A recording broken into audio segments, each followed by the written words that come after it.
מה ההגדרה של דעה קיצונית? אם הייתי אומר לכם מה הדעה של האורח שלי לגבי הסכסוך הישראלי-פלסטיני בייחוד אחרי מלחמת השביעי באוקטובר, הייתם כנראה מסווגים אותו כדעה קיצונית, אפילו של הימין ההזוי בישראל. אבל למעשה מדובר בבן אדם אחר, מדובר באמריקאי, מדובר בהיסטוריון רציני מאוד שכתב הרבה מאוד ספרים ויעץ לממשל בוש ומכיר את הפוליטיקה הישראלית והפלסטינאית לפני ולפנים.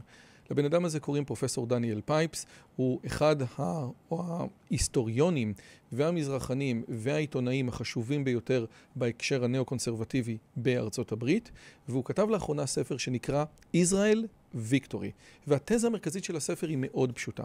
שום דבר לא ייפטר במזרח התיכון עד שישראל לא תנטוש לחלוטין את מדיניות הפיוס וההכלה שלה ותביס את הפלסטינים. רק אחרי שהיא תביס את הפלסטינים והפלסטינים יקבלו את הקיום של מדינת ישראל, ניתן יהיה לבנות משהו. האמת היא, המילה להביס היא מילה שקשה לנו, כי בעצם התרגלנו לזה שלא ניתן לדבר על ניצחונות במלחמה. במלחמה כולם מפסידים. אבל אומר דניאל פייפס, זה לא נכון, הוא אפילו משתמש במילה defeat. אז על מה דיברנו בשיחה? קודם כל, מאיפה הוא הגיע לרעיונות האלה? הרבה פעמים אנחנו מפחדים ממה יגידו אמריקאים, ופה מדובר על אמריקאי רציני מאוד, שאומר את הדברים בפנים. מאוד מזכיר את דאגלס מרי, שלא מוכתב או שלא חייב שום דבר לאף אחד, ואומר את הדברים כפי שהוא רואה אותם. דיברנו על איך אפשר בעצם לעשות את הדברים האלה, איך הוא פורט את התוכנית שלו, ומה זה מבחינתו להביס את הפלסטינים. אני מזכיר לכם שדובר צה"ל אמר שחמאס זה דבר שאי אפשר להביס, כי הוא רעיון שנטוע בלבבות. מה דניאל פייפס חושב על הדבר הזה, וגם דיברנו על האם דת זה רק בעיה או גם פתרון, ויותר מזה, ומבחינתי מאוד חשוב, האם יש משהו חיובי בזהות הלאומית הפלסטינית מעבר להשמדה של מדינת ישראל. זאת הייתה שיחה מרתקת ושווה לשמוע פרספקטיבה חדשה ומעניינת ומרתקת וידענית כל כך על הסכסוך שלנו. שלום לכולם, לי קוראים רועי יוזביץ' ובערוץ הזה אני מביא את המוחות הגדולים ביותר בעולם לשיחה על נושאים מרתקים כמו פילוסופיה, אומנות, מזרח תיכון, אינטליגנציה מלאכותית ועוד. אם השיחה הזאת מעניינת אתכם, אתם מוזמנים להיכנס לעוד שיחות בערוץ, להירשם, להיכנס לטלגרם, להגיד לנו תודה ועוד ועוד. אני מזכיר שאנחנו לא מדברים פה רק על דברים שקשורים למזרחנות ולהיסטוריה, אלא גם על פילוסופיה, מדע ועוד דברים כאלה. אז תראו מה אנחנו עושים. ועכשיו פרופסור דניאל פייפס. Daniel Pipes, thank you so much for coming. How are you today? Thank you. My pleasure. First, congratulations for your book, Israel Victory. Wow, it's a rare title, even in Israel. And the subtitle is How Zionists Win Acceptance and Palestinians Get Liberated. And in the course of this discussion, we hope to unfold some of the main ideas of the book.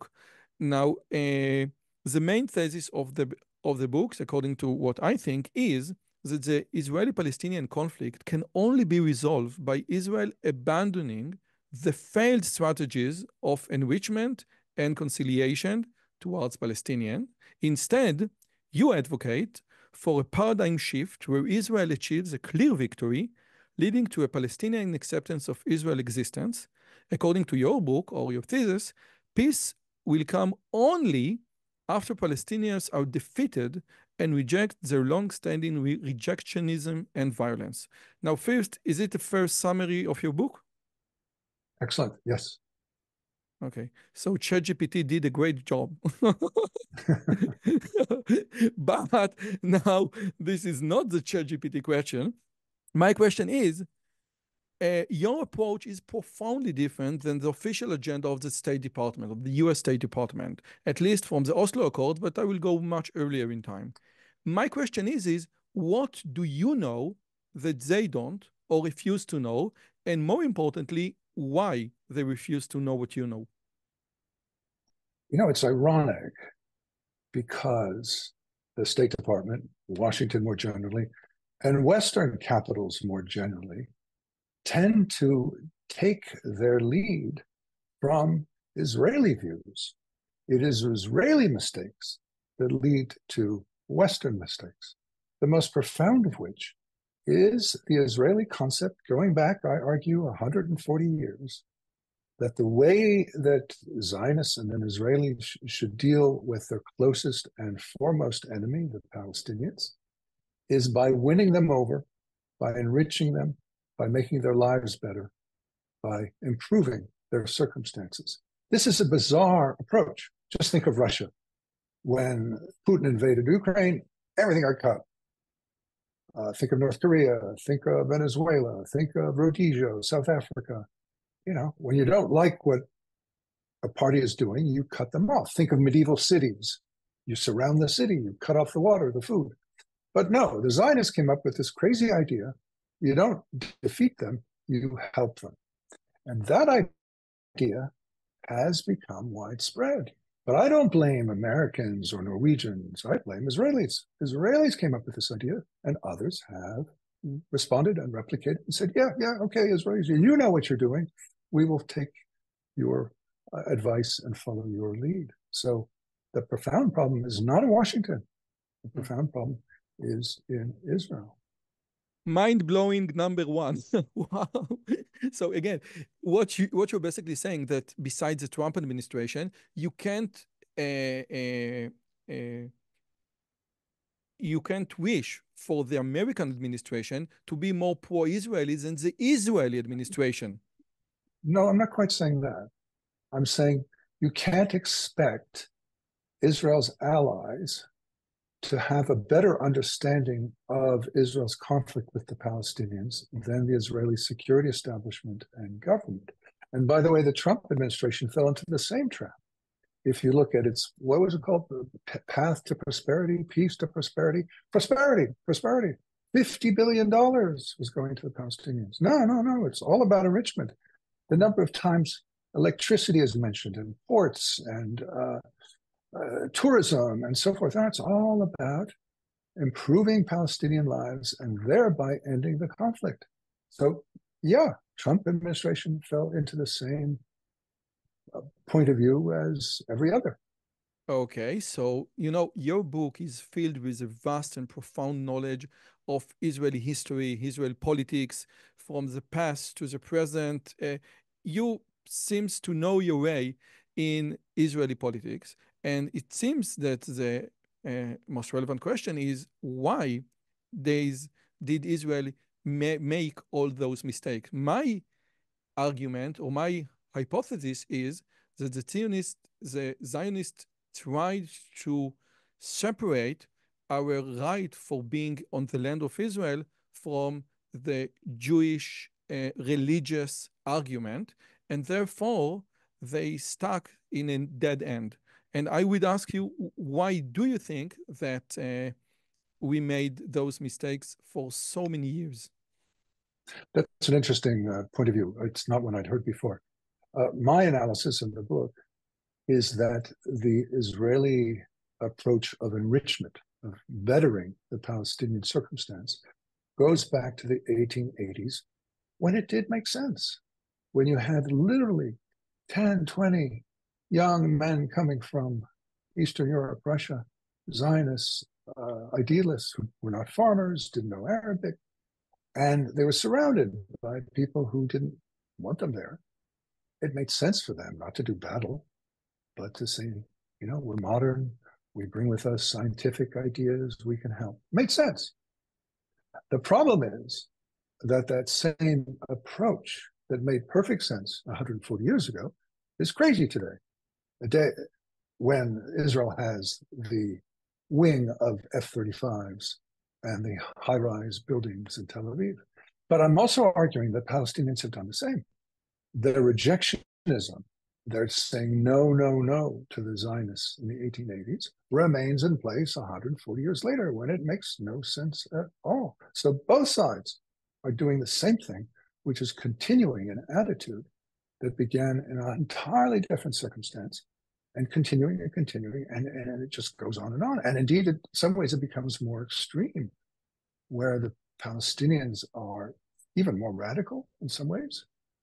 And in some ways, the Israelis are even more forthcoming. You know, let's figure out how to help. I mean, for example, Prime Minister Netanyahu, for years after Prime Minister Olmert before him, went to the Qataris and said, send money to Hamas.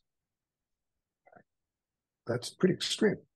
And even now, wasn't it just a few days ago that the electricity grid in Gaza was attached to Israel's electricity grid to help the Gazans? That's a very strange way of waging a war.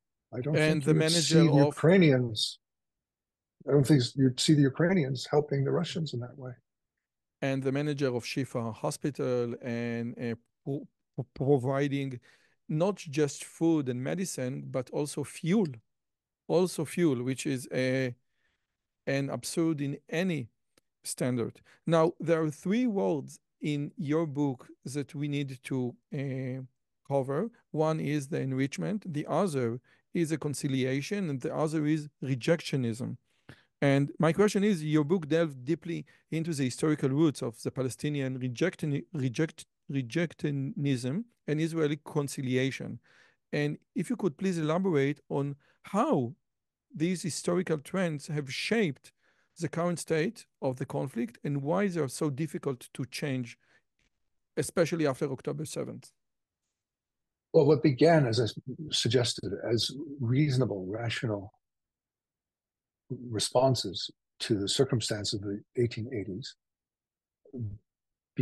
which were very local, had to do with sheep and farming land and so forth, became more national, more a sense of Arab or Muslim on the one side, and more a sense of Zionist on the other side. And then by the 1920s, with the emergence of David Ben-Gurion and Amin al-Husseini, these became ideologies. And I argue on the Israeli side, if you look at the significant events, such as the Israeli control of the West Bank and Gaza in 1967, the Oslo Accords of 1993, I mentioned earlier the Hamas donations to the Qatari donations to Hamas, you see this persists and persists. On the Palestinian side, you see that Amin al-Husseini's absolute rejection. I mean, he was the most rejectionist. I mean, there are strong arguments saying that he's the one who said to Hitler, don't throw out the Jews, kill them. Because Hitler would have been okay with throwing them out. But Husseini thought they would be going to Palestine and didn't want them. So he was possibly, potentially, yet more anti-Semitic than Hitler. So you have the absolute extreme in Husseini. And then you have his relative, Yasser Arafat, his spiritual descendants in the Muslim Brotherhood and Hamas, keeping alive this rejectionism. So it remains in place. And what you see between the PA and the Hamas, which are obviously different and competing institutions, is you see an argument over tactics. Is it better to reach agreements with Israel and get benefits from Israel and from the outside world? Or is it better to stick to the old ideology and not bend? The PA does the first and Hamas does the second, but they're just tactical disagreements. They both agree on the goal, which is the destruction of Israel, the Jewish state. And again, when we, as Israeli, as Jews, but it's as Israel, as the Israeli state, when we see those kind of behaviors, we again and again and again, even throughout, even, during the current war, we tend to go to the conciliation, to say maybe we didn't do enough, the Nochba prisoners now, right now, there are being some Israeli that when they went to the Supreme Court in order to better their conditions in Israeli prisons again. And it's very, very hard to grasp this. But okay, let's move on. Another thing that, the title of your book is Israel Victory. And victory is a very important word regarding your book, because you mention in your book that in the nuclear age, achieving pure victory in conflicts has become more complex just because the stakes are extremely high. But is this complexity only relevant when both sides are nuclear armed, or something can be modified when only one side is nuclear armed, like Israel versus the Palestinians? Or in other words, why can't we harness the victory paradigm or the victory idea to the current Israeli-Palestinian conflict? Well, I believe Israelis can do that. But what I'm saying is that it was very simple until 1945. Everybody agreed that the goal of war is victory. It's intuitive. It's commonsensical. What's there to argue about? Everybody agreed. And I spend some time in the book going from the ancient times to World War II, giving examples, prominent examples, Clausewitz and so forth. In 1945, the United States government dropped 2 atomic weapons on Japan. And a year later came out a book called The Absolute Weapon. It was hugely important. It argued that in the nuclear age, victory is meaningless. The point of arming is to avoid war. Victory is meaningless. And although this started as a US-Soviet topic, by the way, the Soviets never agreed with this, but the American side thought this is something that works vis-a-vis the Soviets. It soon extended to other conflicts as well. And so you found a general belief that war can achieve nothing. And I have lots of quotes of, I don't know, French prime ministers and others saying, war never achieved anything. War is useless. Well, we all agree that war is horrible, but it's not useless. And the Israelis initially, in the 1940s, 50s, 60s, were not part of this discussion, this American discussion. Israelis had their own discussion. But by 1991, 2, with the collapse of the Soviet Union, with the serious move towards diplomacy with the PLO, the Israeli side, in particular Rabin and Peres, began to adopt this view of victory being impossible, meaningless. Palestinians never bought this, just like the Soviets never did. It's a very Western thing. So the Israelis came to this idea that you can't win. And therefore, as you suggested at the beginning of our discussion, the idea of victory had largely disappeared. There are very few Israelis who thought in these terms. It was all about mediation, moderation, diplomacy, agreements, and so forth. But you can't win. There's no such thing as victory. Now, what's remarkable is since October 7th, looking just at Prime Minister Netanyahu, and I don't follow everything he does, especially not in Hebrew, but just collecting the statements and speeches and interviews he's given from October 7th till today. I count 61 times in which he's talked about absolute victory, total victory, complete victory, and so forth. As recently as the Sunday cabinet meeting, 3 days ago. So it has become part of the discussion today. Others, many others have talked about it too, but there are also increasing numbers of Israelis who are saying this is impossible. And from what I read in the news, many of the IDF, Israel Defense Force leaders, generals, are saying, can't do it, can't achieve victory. This is a very heated debate right now in Israel, where when you can count the number of times that Benjamin Netanyahu says complete absolute victory, but the number of times that you can trace that the official IDF spokesman speaks about complete absolute victory is much less, is much less. So the idea is this is in the heart of the current debate in Israel. What is the goal? When will we say, okay, it's done, it's over, we won? And what is the meaning of winning? So, Right. by the way, I had a conversation with some author in this channel that wrote a book called The Oslo Trap.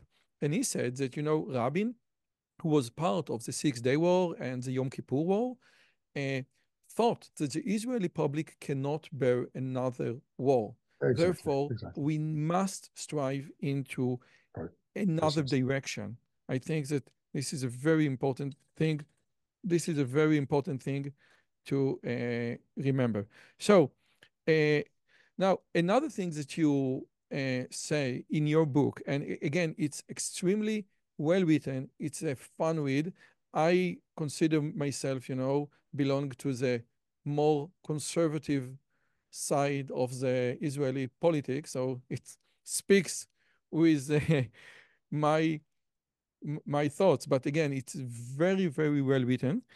You Mhm. mentioned you mentioned that the Palestinian tactics include violence and delegitimization, with violence Right. failing spectacularly and delegitimization succeeding globally. So could you please elaborate on the two approaches on violence and delegitimization, and again in the context of before and after October 7? So sorry about the long English words. They're difficult words even for Yeah, the native yeah, yeah. speaker. Delegitimization. Yeah. Uh, Thank you, what's Daniel. so Thank you so much. striking? What's so striking is that the hostility towards Israel is very narrow. It's not supporting the Islamic Republic of Iran or the Republic of Turkey. It's not about the Muslim citizens of Israel. It's not about the differences between Ashkenazi and Sephardim. It's not about all these things. It's about only three things: West Bank, eastern part of Jerusalem, and Gaza. So actually, the animosity is very narrow among the left. I'm not talking about Muslims, I'm talking about Islamists. I'm talking about the left, the hard left, the left that hates Israel, of which there are now so many examples. And it all has to do with these three populations. So the threat to Israel globally, the delegitimization, Israel is a 19th century, a 19th century solution to a 21st century problem. It's a racist state, it's a white supremacist state, it's a neo-Nazi state, and so forth. All that comes from people who are listening to the Palestinians, both the PA and Hamas, and indeed further, Palestinian Islamic Jihad and some of the old groups going back to the 1950s and 60s. All of them are conveying one basic message, that Israel is horrible. Perhaps the best way of summing it up was Mahmoud Abbas, about 2 years ago, went to Germany and said that the Palestinians have suffered 50 Holocausts. And public opinion polling showed that something like 84% of Palestinians agreed with him. So this is a uniquely horrible experience that Palestinians are undergoing, and there's a receptivity to this. And so that is the threat the Palestinians, that's the primary threat. Now, I'm not denying there's violence. Of course there's violence. But the violence that the Palestinians can bring against Israel is rather minor compared to what Iran can, and potentially other state enemies. So Israel really faces two major enemies, two major problems. The Iranian and perhaps other weapons of mass destruction, and the Palestinian delegitimization. I might note that Israel in the past faced many other threats, of which basically they're all gone. There was an economic threat, boycott and the like. I don't think that's serious. There was the demographic threat. Israel has this robust, Israeli Jews have extraordinary robust demographic profile. There was the low intensity conflict or terrorism, which, yeah, still exists, but it's pretty minor. So Israel has overcome many of the threats, and just two are left: weapons of mass destruction and delegitimization. Weapons of mass destruction is a completely different subject about which public opinion has little to say. This is for strategists and for government officials, generals. But the rest of us have little to say there. But delegitimization is something where we all have something to say. So let me just recap, because what you're saying, because we have witnessed a mass amount of violence on October 7, October 8, etc. But what you're saying basically is what we have witnessed from Hamas, from Gaza, from the Palestinian is small money regarding to what Iran can do or what Hezbollah can do. And the mass problem, much more than the violence, than the harsh attack, the atrocities that we have witnessed, is the idea of the riots in US campuses, for examples, or what's being now in France or in the United Nations, which is for a country much worse than the harsh attack of October 7. Is that true? Precisely. And I think Israelis generally don't pay enough attention to the global anti-Zionism, which is powerful, which is even more powerful since October 7th, and which Israel can only address, not by going around the world to Chile and India and China, but by focusing on the Palestinians themselves. It's the Palestinians who are spreading this, and it's the Palestinians who have to change. And it's only Israel who can cause the Palestinians to change by defeating them, by giving them a sense of hopelessness, of despair, that their century and a half goal of destroying Zionism, destroying Israel, is futile, hopeless, can't work. Israel's tough, it's strong, it's rich, it's got friends. Give up. Not going to work. Stop. And I believe that when the day comes that growing numbers of Palestinians accept that, then Israel's international profile will change. I do see that about 20% of Palestinians do accept Israel now. Historically, 20% have accepted. It's quite a static number over a century and more. And Israel's goal should be to get that 20 to 30, 40, 50, 60%. That should be Israel's goal, to win over, more, not to make them friends, Zionists, but to make them accept the reality of Israel. That should be the goal. And again, we have examples from the past. You know, Lisbon was once dominated or conquered by Muslims, and now most Muslims, even the most radical of them, don't try actively to take over Lisbon again, because, you know, it's done. It's done. And we can do the same. Now, according to, again, inner Israeli discussions right now, there is one argument that keep coming again and again and again. And with your permission, I would like you to say what you think about this argument, that in the battle of Israeli versus Palestinian or Israel versus Islam, body count means nothing for the Palestinian side. You know, Yahya Sinwar was in Israeli jail because he killed Palestinians, not Jewish people, Palestinians. The only thing that matters in the Palestinian narrative, in the Islamic narrative, is taking land. And it seems that many people in Israel on the right side of the political map say there is only one way to enforce victory in a way that the other side, that the Palestinian will also understand, and this is take their land. Take, you know, the north of Gaza, take something and say, you don't, this is not belong to you anymore. And my question is, as an outsider, okay, what do you think of this argument?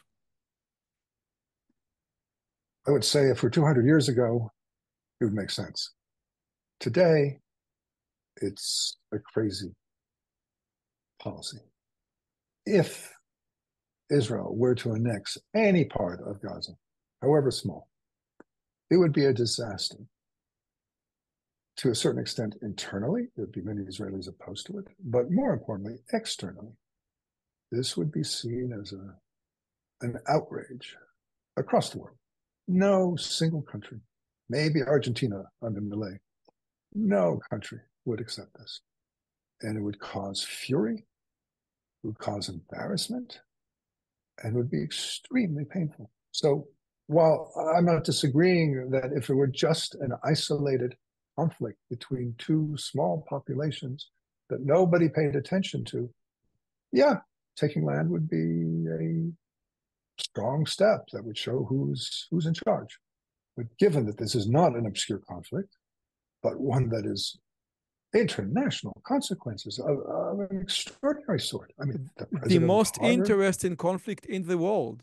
The most interesting conflict in the world. I mean, not only has Ukraine fallen away, but nobody notices the far larger and more horrible things going on in Sudan and Myanmar, Burma. It doesn't Much matter larger scale. when Muslim kills Muslim. It doesn't interest the world. It only interests when there are Jewish people in the loop. So, unfortunately, given the extraordinary prominence, this would be a terrible, terrible step to take. Okay, so given what you just said, could you please unfold your approach or thesis or plan to what you would consider a victory? And again, your approach must include or must take into account that Palestinians should also consider your approach as victory to Israel, yes? So if you can please unfold it. Well, I use the term Israel victory, but to be more precise, it's actually Palestinian defeat. Defeat comes before victory. So the focus is, as I said before, on getting the 20% of Palestinians who are willing to live with Israel, benefit from Israel, to grow and grow. So how do you do that? Well, I have two ideas. The first is that the two institutions, PA and Hamas, have to go. These are hostile entities that Israel itself created in a fit of lunacy or bizarre hope 30 years ago. They've got to go. Hamas is being destroyed as we speak, but the PA is being supported. The prime minister is on record saying he wants money to go there. I think that's a mistake. I think they both have to go. And in their place, I would like to see what I call a decent Gaza or a decent West Bank, but Gaza is more immediate. I would like to see an Israeli-sponsored Gazan administration made up of those Gazans who are willing to work with Israel, who accept Israel. This is not what Israel did after 1967. It's not what Israel did after 1993. It basically went to the most extreme and hostile. Palestinians said, we'll work with you. And I'm saying that was a huge mistake. Work with the Palestinians, of whom there are quite a few who are, I'd say 20%, who are ready to work with Israel. They should be the police. They should be the educators and so forth. Israel has an opportunity.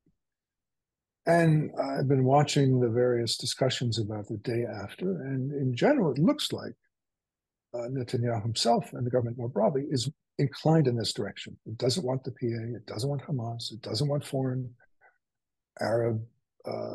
It wants something like this. I call this decent Gaza, and I compare it to Egypt and Jordan. Egypt and Jordan are dictatorships, police states, tough places where you can live a normal, decent life so long as you stay away from politics. And I would say that's what Israelis should sponsor in Gaza now and someday in the West Bank. The second step after this, or simultaneous with it, the second step is for Israel to focus its hasbara not on the world at large, which is just too big, but on Palestinians. There is a general sense among Israelis, and especially in the security establishment, that Palestinians are a permanent enemy. Nothing can be done about it. I make the comparison of lions and hyenas. Lions and hyenas have been fighting each other forever and will always fight each other. So that's the view. Lions and hyenas, but they're not. Obviously, Palestinians are not animals, nor Israelis. They can change. And I think Israel's focus should be on changing Palestinians, on changing their attitudes towards Israel. It's fine to spend money on Hasbara around the world. I'm not discouraging it. But I'm saying the focus, the most important people, are not the college students in the United States. It is the students in Gaza, West Bank, and the prisoners, and everyone else. So don't give up on them. Don't preemptively decide that they will always be hostile. I see change. I see more acceptance. There are more Palestinians who are sick of this situation and who are willing to work with Israel. Take advantage of it. Build on it. Push it. Sponsor those people. Help them. They tend to be all by themselves. They need help. Israel should be providing that help. So 2 steps. Get rid of the PA and Hamas. Build something decent in its place and devote intense efforts, money, to changing Palestinian attitudes. Okay, so with your permission, yes, please. Let me just say one more sentence. I argue minimize violence, maximize messaging. Violence has to be used. I mean, you got to use it, but it's not the solution. It's a defense, not an offense. Violence is a defense. Messaging, Hasbara, is the offense. Okay, so let's tackle your idea one by one and start with point number 1, okay? So you just get rid of Hamas and the PA and the PLO and start with Israel-oriented Palestinian administration, basically. This is what you are saying. In Israel, there is a historian named Mordechai Kedar who advocates for the Emeritus program or the clan program. Basically, you take the people, the heads of the clan, and there are clan in Gaza, there are clan in Hebron, there are clan there are 2 clans in the West Bank, etc. And you let them be in charge. And part of the Islamic tradition is that the head of the clan feels responsible for the entire society, community, and if there is only 1 bottle of water, he will drink less, okay? And Israel tried to do it in the last, like 2 weeks ago, approached one of the clan masters, and Hamas killed the entire family. So what you're saying basically is, again, we need to stick to this idea to get the native, most respectable people in Gaza, in the West Bank, get rid of the current administration, the current corrupted administration, and work with the head of the clans? Yes. Mordechai Kedar talked about 7 emirates in the West Bank. So he wanted to replace Palestinian nationalism with clan devotion. I don't think that's feasible. But I do agree that getting traditional figures to have power and protect them and fund them and so forth is one of the ways to proceed. Yes. Yeah. So basically, I agree. Yes. Okay. So again, another question regarding what Mordechai Kedar say is the idea of Palestinian, of a whole Palestinian nationalism is not visible in reality because many, different clans don't intermarry, don't marry. The idea is that you have one whole nationality if you marry another clan. And it seems that, Hebron versus Gaza, they don't marry, they don't interact. Right. And maybe some of the, the gist of his idea is sound, is solid. Yes, there is no such thing as a positive Palestinian identity rather than destroying or the destructions in the state of Israel. What do you say about this?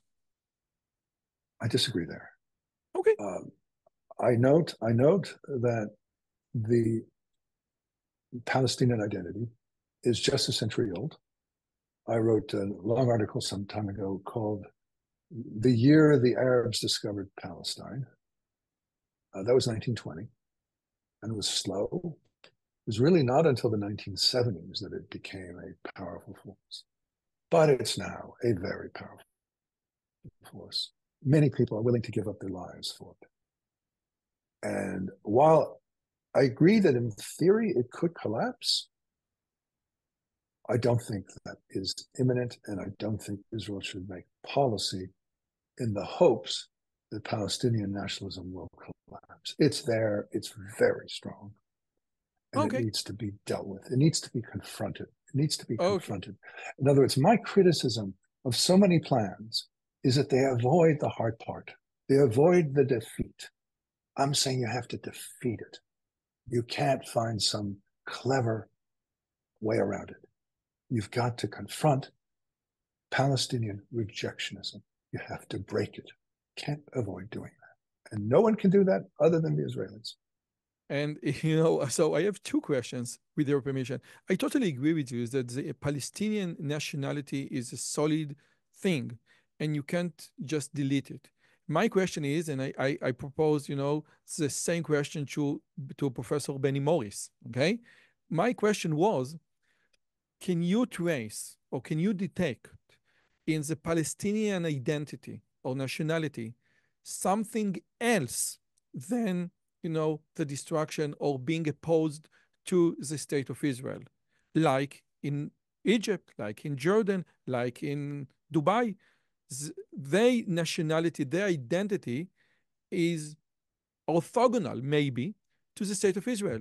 They have some opinions to the state of Israel, but it doesn't encapsulate, it doesn't define them as a state. Would you say that there is a positive thing that define and encapsulate the Palestinian identity?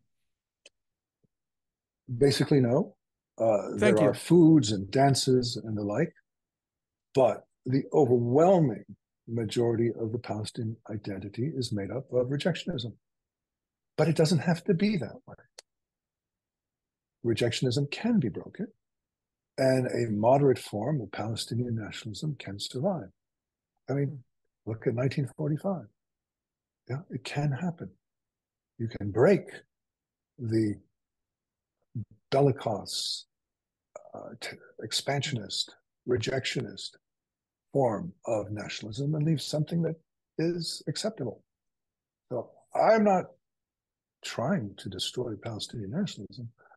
I'm trying to destroy Palestinian rejectionism, which would be comparable to saying, I'm not trying to destroy the Germans, I'm trying to destroy German Nazism. And my theory is that if from some mysterious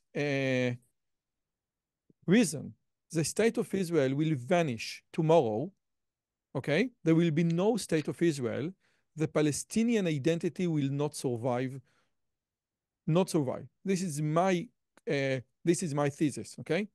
And if you say no, the Palestinian identity can survive without the state of Israel, this is a very strong argument. Unfortunately, I disagree with you, but this is a very strong argument. I didn't say it. I didn't say it, though. I didn't say it would survive. I think the key decisions would be made in Cairo, Amman, and perhaps Damascus when it returns to being a single state. Would the neighboring states allow a Palestinian state? Or would they see it, in particular Jordan, would they see it as their territory? I'm inclined to think they would see it as theirs.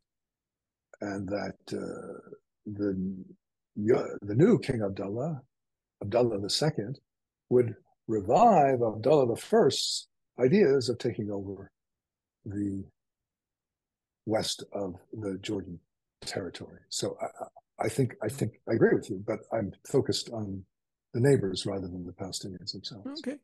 Now, you mention again and again the idea of rejectionism, which is much easier word for me than delegitimization. So we will focus on questions in this trajectory. The IDF spokesman says about Hamas, you can't destroy Hamas because Hamas is an idea that rooted in the hearts of almost all Palestinians. Okay, and again, when you say rejectionism and you need to defeat, you need to destroy, you need to break it, what do you mean? Because I think that most of Palestinians in Gaza are Hamas. So what do we mean by destroy the rejectionism if the IDF official spokesman says you can't break, you can't destroy Hamas. Hamas is an idea rooted in the hearts of all Palestinians. Imagine General Eisenhower had said on conquering Germany, or at least part of Germany, we can't destroy Nazism. Or General MacArthur arrived in Tokyo and said, we can't destroy the Shinto devotion to the emperor. There's too much support. We can't destroy it. Well, they're wrong. I mean, they would have been wrong. And likewise, the IDF spokesman is wrong. Yes, these ideas continue, but nobody's speaking of destroying them or eliminating them 100%. Of course they're there. But they don't need to be in power. I want to see a new government in Gaza and a new government in the West Bank that do not support rejectionism, that fight rejectionism, that see rejectionism as the enemy, that want to build something. As a colleague of mine, Cliff Smith, put it, rejectionism doesn't mean destruction. It means something like Dubai, you know, you can build. Now, I'm not offering that as a temptation. I'm not, engaged in enrichment, but it is a potential benefit. Should the Palestinians come to accept Israel, then something like the Oslo Accords would be feasible. And building up economically would be a benefit. It's not the goal of this, the primary goal of it, but it would be a benefit of it. The primary goal is to destroy rejectionism, which in the first place harms Gazans and West Bankers, and the second place harms Israelis. But it's important to note that it's the Gazans and West Bankers who suffer far more from this than Israel. Israel is a successful country. I start the book by noting that according to a very serious study, Israel is the fourth happiest country in the world after the Scandinavian countries. This is, and the children, all the children support that. So Israel is doing fine. It's the Palestinians who are doing so terribly, and it's the Palestinians, ironically, who will gain the most by their own defeat, just as the Germans and Japanese did, and Italians and others. So the Palestinians can build a polity, an economy, a society and culture that are worthy of their skills and ambition, but not so long as they're incessantly, obsessively trying to destroy their neighbor. Yes. Okay. I want to address two things because a comparison to Germany is, I think, extremely important. One, if Eisenhower would have said that we can't destroy Germany with precise weaponry, I would say, yes, you are absolutely right. You need mass killing of World War II. Otherwise, it will not be done. And the Dresden Blitz and the Hiroshima and Nagasaki were an important part of the victory of the Allies. This is one. The other thing, which is, I think, extremely important, and people tend to forget when they mention or compare to Germany, Yuval Noah Harari is a notorious good example, is Germany had a culture to go back to. German had something to go back to. World War I, before Kant, Heine, Goethe, Schiller, they had something. Sure. But Palestinian had nothing in regard to the positive aspect of culture. Right. And this is, I think, a profoundly different between the Palestinians and Germany. Would you agree? I agree. So you made 2 points. One is that Dresden and Hiroshima, but Israel can't do Dresden and Hiroshima. Israel needs the same results without being able to deploy the same violence. It just can't. And so the burden on Israel is more difficult, is heavier than on the Allies in World War II, because it cannot unleash violence in the same way. Secondly, you're right.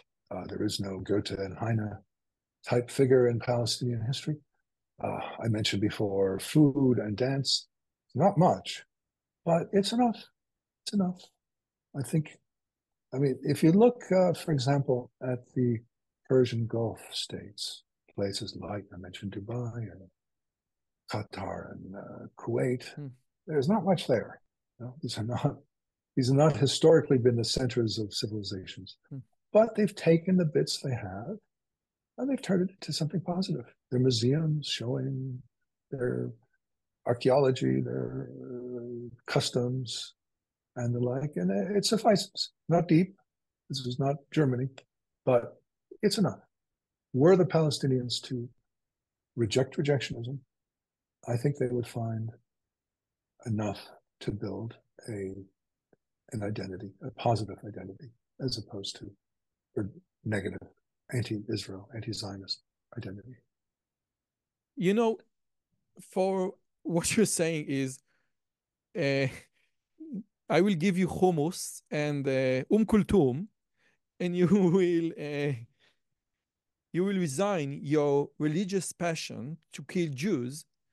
In my opinion, for this transaction to happen, your plan should be much more detailed because, again, we had so many, and you mentioned the enrichment over and over again. We gave them so much money, and the underground tunnel project in Gaza is larger in kilometers than the underground tunnel in London. So, and I still don't understand how could we, change something. Being Nazi after 45 in Germany was illegal. Therefore, the Nazi ideology, philosophy could be taken out of schools. But some of the Palestinian identity is rooted in the Quran, in the Islam. How do we didn't succeed in France. France try, to make all the immigrants to become French. It didn't work. It didn't work. So if it didn't work for France, why are you so optimistic? Muslims are not like Germans. They have the Quran. The Germans don't. First, the correction. Kulthum is Egyptian, so she didn't do any good for Palestinians. And hummus is not Palestinian also. Yes, okay. And hummus is not Palestinian because we don't have even a Palestinian singer. Right. I don't know. But anyway, you're asking about the Islamic element. Yes, for sure. Islam is both internally a very powerful force for individuals, and also there are 50 plus Muslim majority countries around the world, many of which are supporting the Palestinians intensely, not just in words, but intensely. So yes, it'll be more difficult. But on the other hand, the Palestinians are relatively few in number, and they are not a potential world conquering power. I mean, Germans and Japanese, we're not that far from taking over the entire globe. We're great powers. Palestine is not a great power. So obviously there are differences from 1945, but I think it does offer an approach, not a detailed map, but a general approach. You make Hamas membership illegal. You ban any kind of Hamas friendly or Islamist or jihadi materials. Yeah, I said it's a police state.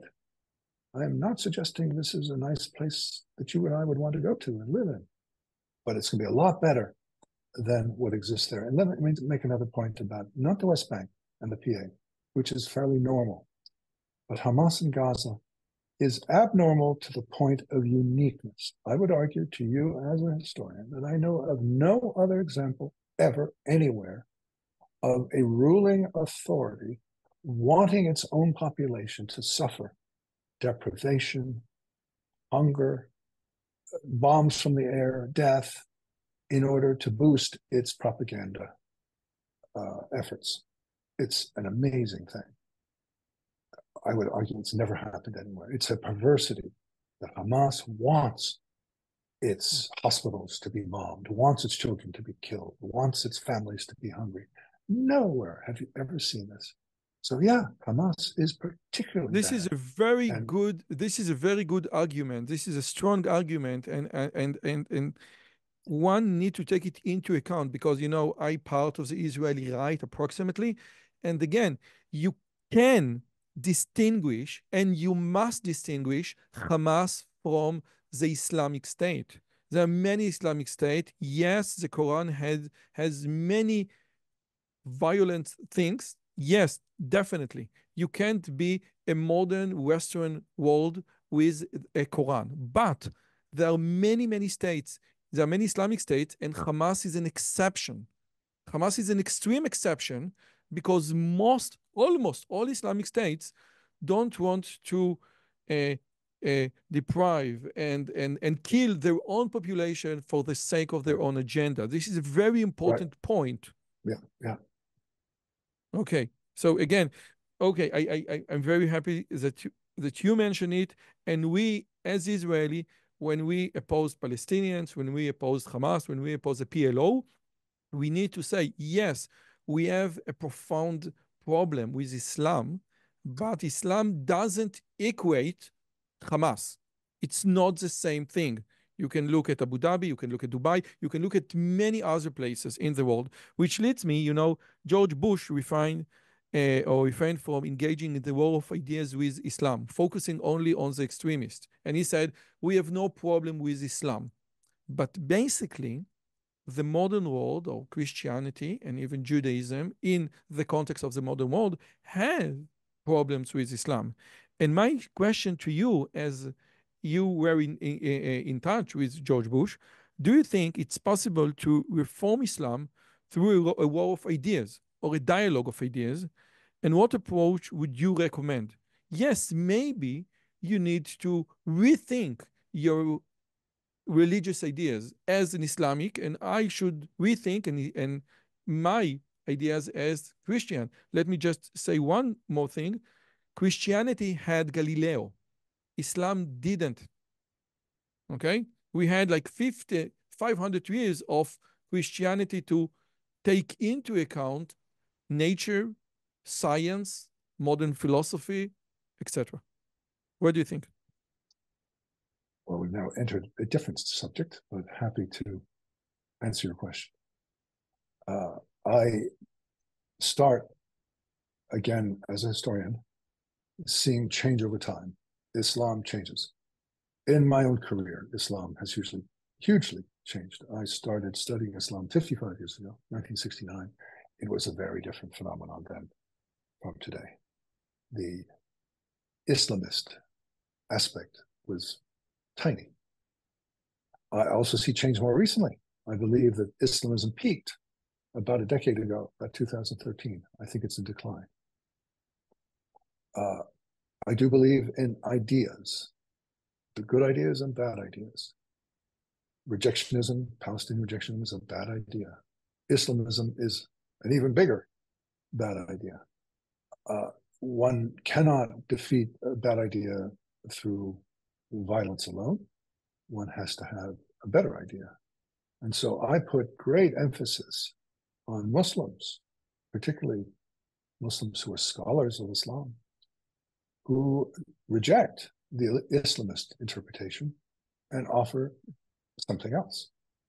And I see, since the Islamist surge began about 50 years ago, mid-1970s, I see that the number of anti-Islamist Muslims has grown in both numbers and in quality, not just everyday people, but it's scholars who are knowledgeable in Islam who are making these arguments, particularly in Iran.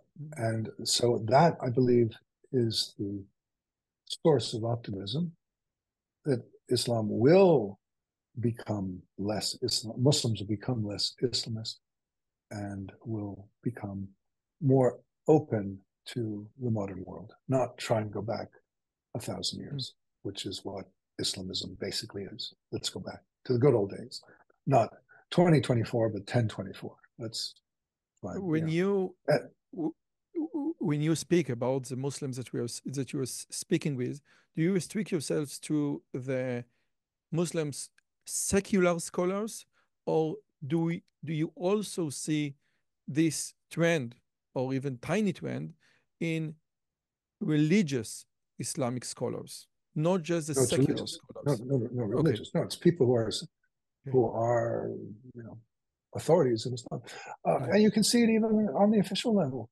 The head of the Muslim World League, Mm. Muhammad Isa, he's a moderate. He's not attacking the Islamists, but he's okay. That's a powerful position. The Saudi-sponsored head of the Muslim World League. It's not just individuals here and there, but they're institutions now that are building. And the Saudis have switched. They're now on the anti-Islamist side.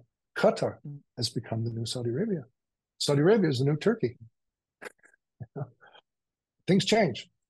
Things Which change over leads time. me There's a tendency to see things as static. You know, what is will be and has been. But no, they change. which leads me to my next question. And again, it's not directly related to your great book, but again, you have so much knowledge about everything that's related to the Middle East that I must take the advantage and ask you. You know, religious archetypes in the Torah, like uh, Israel and Ishmael, and I, Isaac and Ishmael, seems to be extremely important to the current Israel-Palestinian conflict. And many scholars, when they speak or they relate to Israel versus Palestine, consider religion as part of the problems, but not as part of the solution. And my question is, can religion be also part of the solution to the conflict? And if so, how? Yes, I think it can be. And I offer two examples in the book. The first is that the Quran is in many ways a Zionist book. It endorses Jews in what it calls the Holy Land, Al-Ard al-Muqaddasa. It's surprising, but real. The Quran is a Zionist book. That should be built on. That's this Israeli Hasbara, new Hasbara that I've been talking about, focused on the Palestinians, not on Indian farmers or American college students. Secondly, there is a competition for Jerusalem. Jerusalem has become, under PA control, a very problematic place, particularly the Temple Mount. But there are many others who want to control, other Muslim powers that want to control Jerusalem. The Turkish government does, Jordanian government, Saudi government, even the Moroccan government. Now, Israel has some real business with the Saudi government. I would imagine that Mohammed bin Salman, a very ambitious ruler, would like to control not just Mecca, Medina, but also Jerusalem.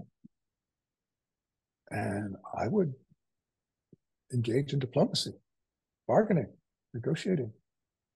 I think Israel should say, well, what will you give us if we give you control, rather than these horrible PA muftis and the like? So yeah, creatively. Also, a third idea would be the notion of Waqf, WAQF, or in English, Mortmain, a foundation that cannot change. There's a sense that the land that Israel controls is part of a Muslim Waqf. It was under Muslim control for many centuries and must return to Muslim control. Well, let's discuss this. Let's have scholars look into this. What does this mean? How has this worked? You mentioned Lisbon before. How come Lisbon is okay as a Christian capital for how many hundreds of years? Well, why can't the same thing happen in Jerusalem or Tel Aviv or all of Israel? So yeah, there's a lot of creativity that could be brought to this question. And maybe, you know, and this is again an argument that we often heard in Israeli debate. We need to say, yes, but you are the son of Ishmael, we are the son of Isaac, and the temple, and again, according to the Quran, is ours. So according to the scripture, and we taking the scriptures, the Bible, the Quran seriously. And according to the Quran, this land, this holy temple, yes, Right. belongs to the Jewish people. And therefore, we need to eliminate the Waqf from being in charge just because we respect the scripture of the Quran. Well, you're talking about Waqf in the sense of the authority in Jerusalem. I was talking about all of Israel being a Waqf. But yes, Okay, in other okay, words, okay. Israel has not been creative, has not tried to convince Palestinians using religion or anything else. Has not made this effort. There's basically no Hasbara effort. There is something of an effort towards the Arab states, but not at all towards the Palestinians. Again, it's hyenas and lions. It's permanent, can't do anything about it. Try and give them more money so they'll become fat and lazy and forget us. No, not going to work. Give them more money and they have more arms. Okay, so again, you want to focus your hasbara or the messaging into the Palestinians, but, the deeply anti-Semitism and conspiracy theories in the Muslim world present a fundamental challenge. One can buy Hitler's Mein Kampf on Cairo, okay? In the market of Cairo, one can buy Hitler Mein Kampf. So how can these deeply anti-Semitic attitudes and conspiracy theories, like the protocols of the Elderly of Zion, be addressed? And again, it's not just in Gaza, it's in Egypt, some of it in Jordan, etc. So we can't just restrict our hasbara, our messaging, to the Palestinian, because part or inherent part of the Muslim world is affected by these conspiracy theories.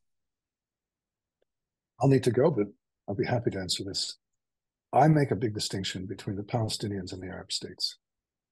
The Arab states, the Palestinians were the first to confront Zionism from the 1880s till 1948. It was essentially a local conflict between two small peoples. In 1948, 3, and in some sense 6 Arab states became engaged in fighting Israel. And for the next 25 years, from 1948 to 1973, this was a battle between Arab states and Israel. Tanks, planes, ships.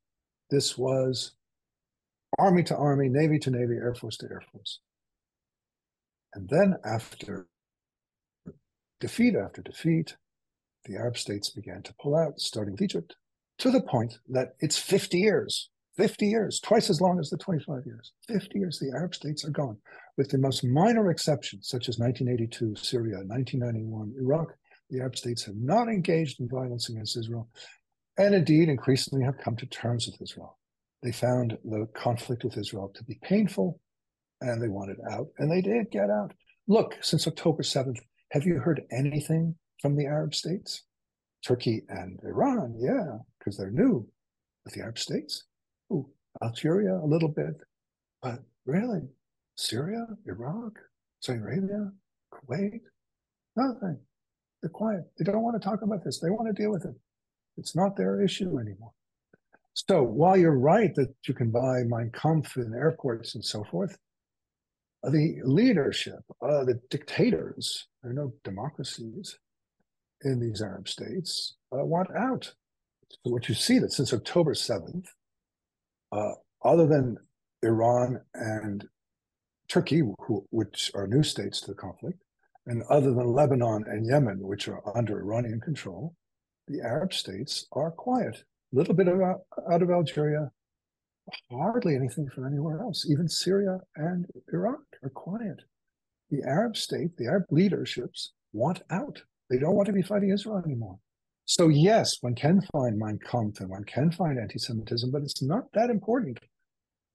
It's the Palestinians who are the key, who are very anti-Semitic, who are very jihadi, and who create this narrative that goes around the world. So I wouldn't worry too much about Egyptians, Jordanians, and others. I would focus Palestinians, Gazans, West Bankers, and East Jerusalem Muslims. Daniel Pipes, thank you so much for this conversation. It was mind-blowing, thought-provoking, filled, packed with so many important ideas. And thank you so much for your book and for the time that you spend, the 30 years plus of researching the Middle East, Israel, Palestinian, and I hope that your wisdom will lead us to a better place in the Holy Land of Israel. Thank you so much. And thank you for the opportunity to chat. I enjoyed it and actually had some new ideas thanks to your questions. Okay, bye-bye. Thank you.